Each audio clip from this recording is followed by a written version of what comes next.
Voilà, salut. Alors, voilà, ça c'était un 450 CRF de 2003, donc que j'ai acheté avec un moteur cassé, enfin partiellement cassé. En fait, c'était une bielle serrée, avec un roulement de bielle complètement explosé, un moteur qui ne tournait pas.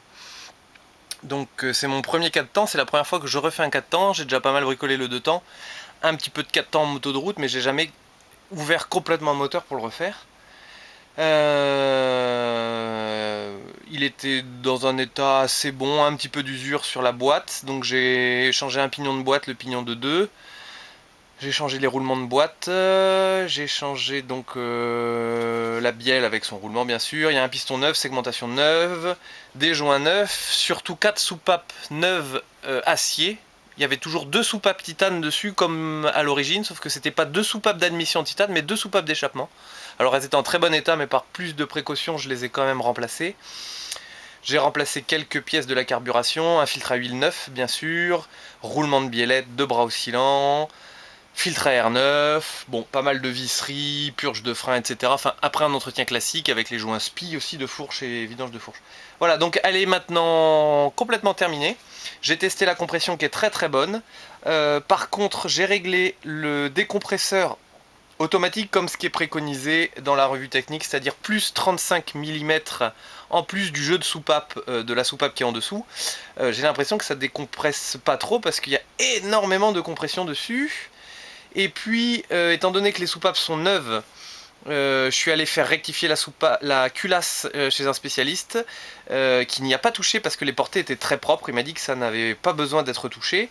Il m'a juste dit par contre de rajouter 0,05 mm de jeu en plus du fait que les soupapes allaient donc s'adapter à la culasse.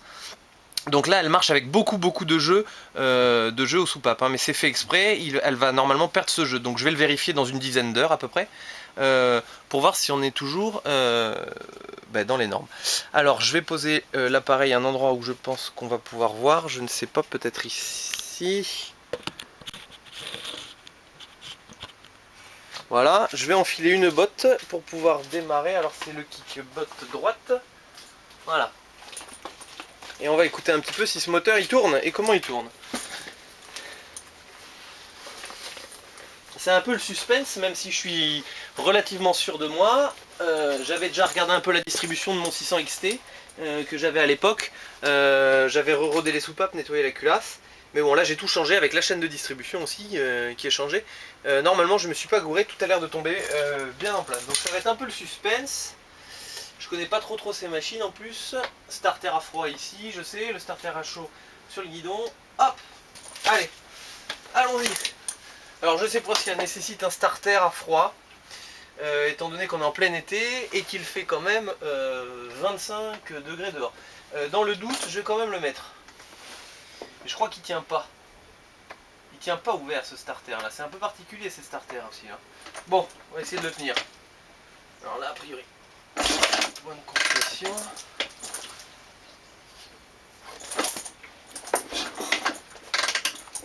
Voilà, là c'est le bruit du décompresseur qui se met à décompresser.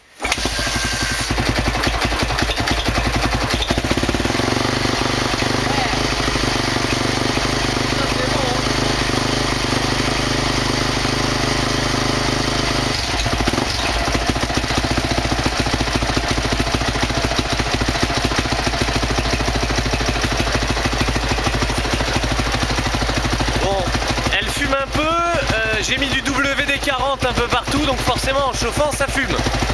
Donc le starter à froid ne tenant pas, je l'ai démarré sans starter. On a bien vu qu'elle a démarré, j'ai tiré le starter après en pensant qu'elle allait caler, et finalement elle tient très bien.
Bon bah c'est plutôt satisfaisant hein, comme résultat, je suis assez content de moi.